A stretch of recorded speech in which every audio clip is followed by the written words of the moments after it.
Hello there. My name is Beth Green, otherwise known as Granny Rock. And my name is James Maynard, otherwise known as the Songbird. And I'm handling the chat tonight, so please chat with us. I'll see it on my screen and pass it on to Beth, and she can talk directly to you. And if you're watching after the live show, just leave a message in the comments section and I will respond to you after the show. So the name of the show is Lighting the Way, Granny Raps and Rocks. Yep. And on this program, not only do I play the piano while I'm talking, but I try to make some sense out of the world and shed a little light. So tonight's topic is going to be, don't react before something happens. And an example of that is the U.S. elections. So before I actually get into that juicy topic, James, would you like to tell them a little bit about our show? Yes, Granny Lights the Way.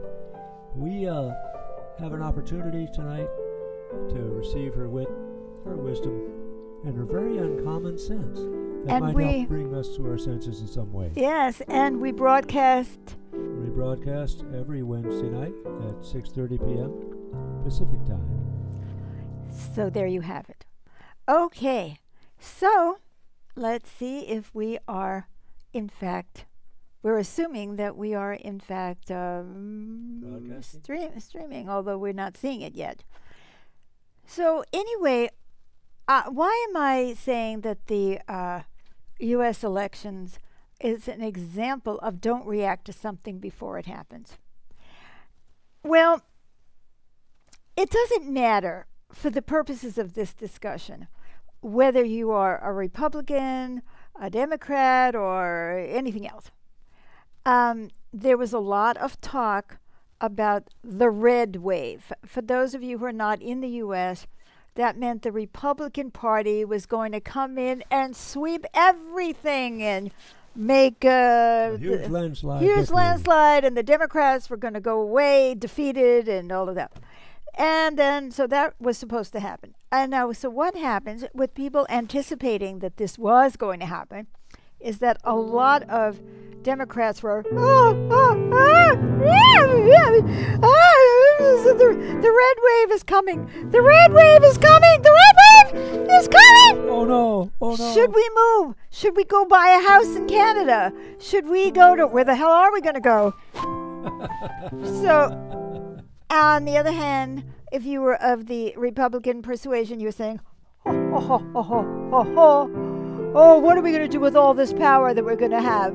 Oh, yeah, we're going to win, we're going to win, we're going to win, we're going to win. Now, as we all know, run the table. We're going to run the Whatever table. We want. That's right.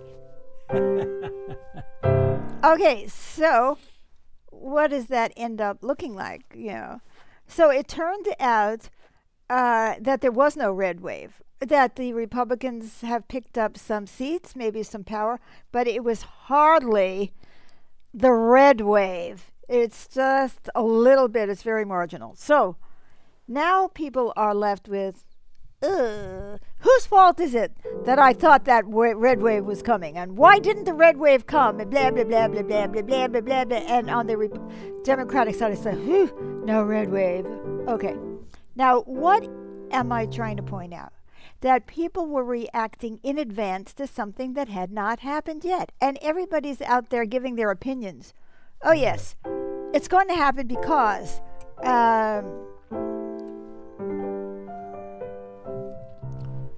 now, what's the harm in that? Okay, well, what the harm is that people were walking around like, for months. If they were Democrats, and Republicans were confident and smug and gloating, and then their stress comes later when they discover that there was no red wave. It's like, now they have the stress. Oh no, what happened? Whose fault is it? So now, can you see that either way You see, there is extra stress. Yes. There is a tremendous amount of stress. Now, did I care which way the elections went? Yes, I did. I had a lot of feelings about the election, but I did not get caught up in advance with being either upset or joyful about the red wave, because I kept saying, we don't know what's going to happen. We don't know what's going to happen. We don't know. And I don't even want to think about it. You were even skeptical about whether there really would be a red wave. I was a little skeptical, but I definitely didn't want to read 40 gazillion articles about why it was going to happen and how it was going to happen and all of that, and get myself all either happy or sad, right? But you know what happens? You feed it. It's like, oh, yes, I know that the red wave is coming, and I'm going to read every article that I can find about that, right? So time is consumed, energy is consumed. I should say time is wasted. Now, not only does and I'm going to give you other examples, and just not just about the election, but the election is so obvious and it's so juicy and it's so with us right this minute, right? I said, let's see what happens, let's see what happens, let's see what happens. And let's say I didn't want a red wave, I would still say, if there was one, let's see what happens. Let's see what the consequences of that is. How do we know how this is going to impact people? How do we know that or if I had wanted it, it would be the same. How do we know that if we, get a lot of power, that we're not going to be doing things that make us extremely unpopular in 2024, and then we're going to lose the national election? So, it's like, oh, we've got this whole thing figured out now. Or so we think. Now, why do we do that? Well, first of all, these are things that are important to us, and we're actually pretty anxious about them. So instead of feeding our calm, like, let's go meditate for a while and see what happens and get neutral and trust in the universe that the right thing will happen, which could have happened. Many people could have done that. But instead of doing that, we get hysterical. Now, this has a lot of implications. Not only do we get stressed in advance or afterwards, but in addition to that, we can make some pretty stupid decisions based on the reaction we're having to something that hasn't happened. By the way, we have some comments. Ooh. Tracy says hello and sends caring. Back at you, Tracy. Elizabeth says hello and sends a heart of love. Back at you. She says, sounds like a great topic. Thank you. And Elizabeth James, can't hear you well. Uh-oh. I hope you're hearing me now. I see that I'm showing up on the screen as the sound is going out. Todd says, yes, you are streaming. Thank you, Todd. Thank you. And then we have hello, namaste from Ravi Shamalang Rai from Kathmandu. Hello, namaste. Thank you for coming again. We're so happy to have you with us. And Amy says, not easy to avoid worrying in advance, and then all the repercussions and self-incrimination of having been wrong. Very good point. So that's one of the implications. But I want to come back to that because it's a very good point, Amy. But also, let's say you're scared to death of the red wave. You could get tumbled in the turf. Of the red wave.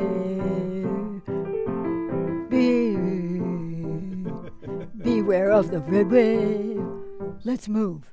Okay, now here you are. The next thing you start obsessing about is, how am I going to avoid the red wave? Fearing the red wave. Getting like a nut. Let's put our house on the market because everybody's going to be leaving when this red wave happens, right? So let's put our house on the market and let's start examining places. Now, what's the political climate in Portugal? Or I don't have $1 million. I can't move to Canada. Or New Zealand. Or New Zealand. You got to have $1 million to move to New Zealand. So we start making plans based on the thing that hasn't happened yet. And we're all stressed about it. I don't have enough money to move. Where are we going to go? What? Wait a minute. Look. There are people there that we don't like either. Uh-oh. There's a red wave everywhere. Red wave. All of Europe going down the tubes. Right. Very interesting to discover that in Latin America, all the large nations now have leftist governments. Yet you would think from everything that you read that there's nothing but a red wave, because the only people who count are Europeans, right? And I don't think they're all having a red wave either. So you see what I mean? Then we start creating another stress, trying to fix the stress of the stress from the thing that hasn't happened yet. If it ever will. If it ever will. And other people, I guess, could be making plans like, I'll tell you, I read something very interesting. The Wall Street. Wall Street was so convinced of the red wave, stocks were going up. They were all happy. Now there isn't a red wave. Some people are losing their shirts. Well, yeah, because now there's a tumble, because now they're afraid that the Democrats might actually try to do something to control greed or pollution or put some kind of, dampers on what they want to do. So now Wall Street is in a jitter because they don't know who's going to be in control. And even if the Republicans win, it's not, ironclad because there was no red wave. So look, isn't this insane? Yeah. And this is what has actually been happening. So there you go. Similar thing happens with gas prices. Those are based on speculation. That's right. About stuff that hasn't happened. That hasn't happened yet. So but out of the fears, the gas prices go up. Now I'm going to give you a totally different kind of example. And here it is. Did you meet my daughter's boyfriend? Obviously going to be a drug addict. I could tell the minute I met him. He had long hair. Long hair. He's going to leave her. Abandon the children. Which they haven't had, nor have they gotten together. They haven't even gotten married yet. They've only had 2 dates. And you've already worrying about what's going to happen if she goes out with him 3 times.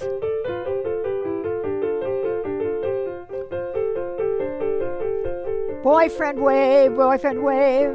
Now she's going to become a drug addict too because I can tell that he's a drug addict.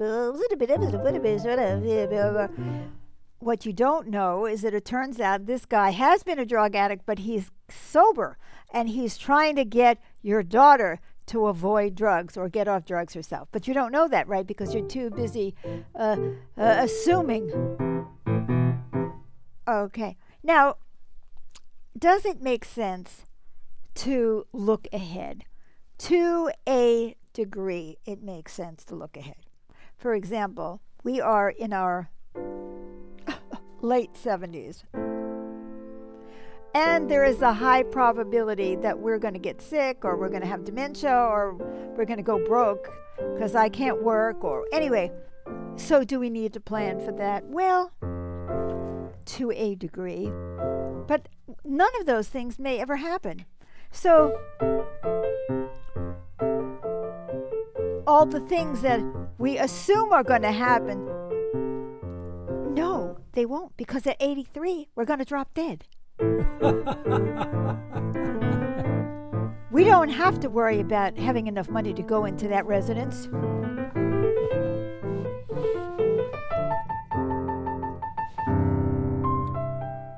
So it makes sense to do a little bit of planning when there is some reasonable expectation that something is going to happen. But to get all like... So you can plan just in case. Just in case, right. Without, planning on it happening. But that's the problem. We start, and then I want to tell you something else that happens. And I haven't forgotten your comment, Amy. Another thing that happens is if we have an opinion, like the boyfriend, right, is obviously going to be a drug addict because he had long hair or whatever it is, then we start looking for the signs that he's no good. And we try to poison our daughter against the guy. So now we're trying to influence things. Now let's go back to the red wave. Oh my God, there's going to be a red wave. You're a Democrat. You better go out and vote, because if you don't vote, there's going to be a red wave. Or it could be, there's going to be a red wave anyway. There's no point in voting. What is the point? It's all foregone conclusion. So you see how reacting to something and anticipating it can actually impact the thing itself.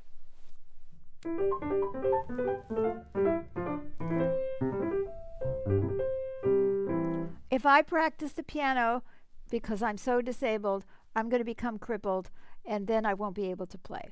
Well, if I believe that, then I never play the piano, and you know something, if you don't play, you really can't. I mean, after a while, you really can't play. So there's a million and one examples of things that because we anticipate them, we create them.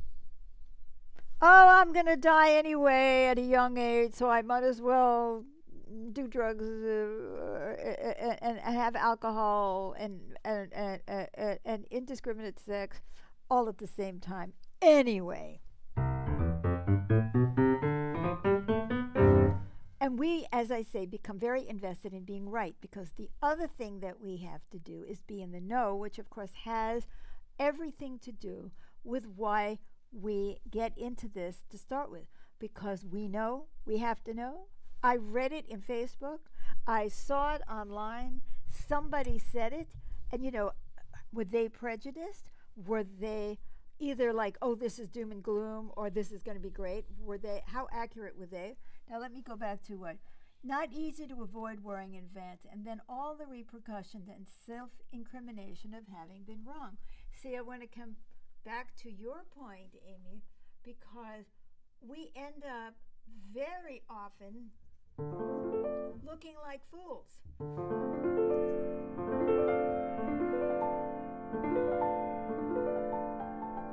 And then we have all the upset about that.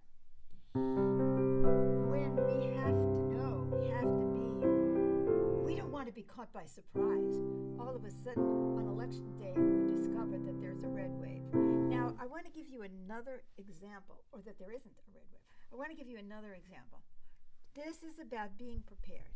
So people say, well, I have to think about it in advance because I must be prepared. Now, I do agree. Todd says, can barely hear you now, Beth. I think your battery died. Oh, no. Okay, let me take this. It's still alive. What are we talking? Well, I don't know. How about having your mouthpiece closer to your mouth? Okay, is this helping? Todd, is that helping? It looks like I've got output, but it may be that the Focusrite is dying. Okay, let me talk into here in the meantime. So, oh yeah, I was talking about being prepared. Oh, Amy says she can hear me fine here. Okay. Okay, no to what? Oh, I guess no. He's saying that he can't hear me any better. Anyway, I'm almost at the end of the show, so I'm going to hold up this microphone even though it weighs 5 tons. So anyway, so let's say we've got this situation and we say, okay, I have to be prepared. So, all right, we could talk about it in advance and say, well, what would life be like if the other side wins, whatever the other side is? It's working with the mic you're holding. Okay. Anyway, I don't know what's going on, but there it is. Okay, so I was just talking about making plans. All right. So first of all, why don't we wait and see if the other side wins? Then let's see what they do. You know, maybe they can't do anything because there's so much opposition and so much split government, they're not going to be able to accomplish anything anyway. So let's see what they do. And then let's see how we feel about it. And maybe we'll discover that they have some ideas that are good, that could be helpful, that I hadn't even thought about before. So let's be open. Let's see. Let's be neutral. Okay, well, Amy is saying it's okay without you holding the mic. Anyway, I'm going to hold this up for now, Amy, because I just want to ensure that people can hear me for the rest of the show, and I want to focus on my topic. So thanks for all the support from Amy and Todd. Okay, so anyway, James can hold this up for me. James. Oh, okay. Okay. I'm very weak, and it's hard for me to hold anything. So let's see what actually happens. And then if it's really that painful, then we have to start looking at what's important to us. Do we want to stay and fight against whatever is going on? Like, oh my goodness, if everybody who, for instance, wanted to keep the right to abortion left the country because they felt that some of the more conservative Republicans were going to try to outlaw abortion, if everybody left, there would be nobody to fight for all the people who can't leave.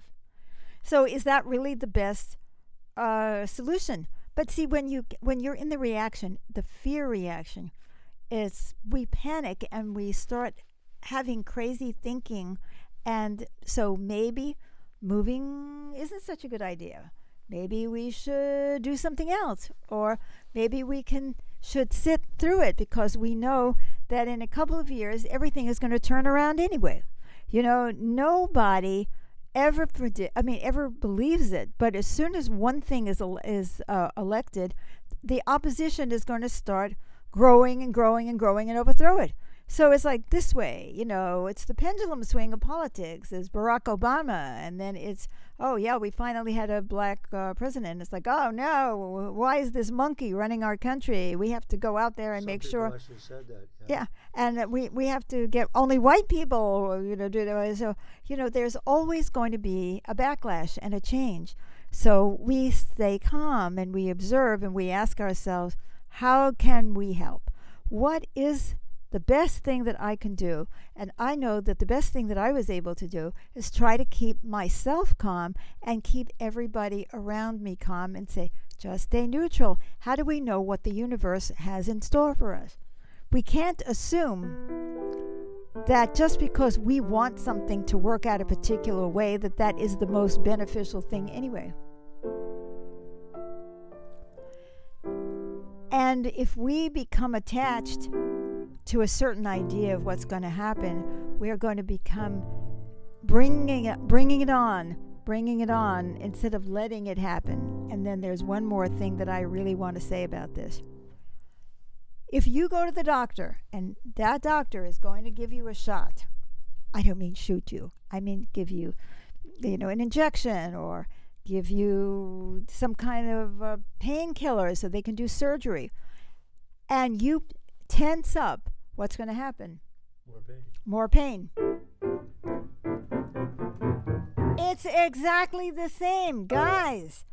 Whatever it is, however painful something is going to be to you, the more you tense yourself up, the more painful it's going to become, because you are resisting what is happening or what needs to happen.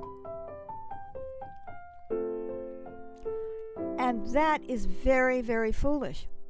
So if you go into the situation relaxed and say, okay, I wonder how this election is going to go, or I wonder if this guy is going to make my daughter happy, or I'm certainly hoping that this injection is going to make me nice and numb, so when I have surgery I don't feel it, right?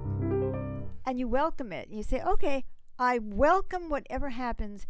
I want the lessons, I want the experience. Maybe this is a sign that whatever side you're on, that you need to go out and talk to people more. Maybe you need to understand why other people have different opinions. Maybe you need to start rallying the forces.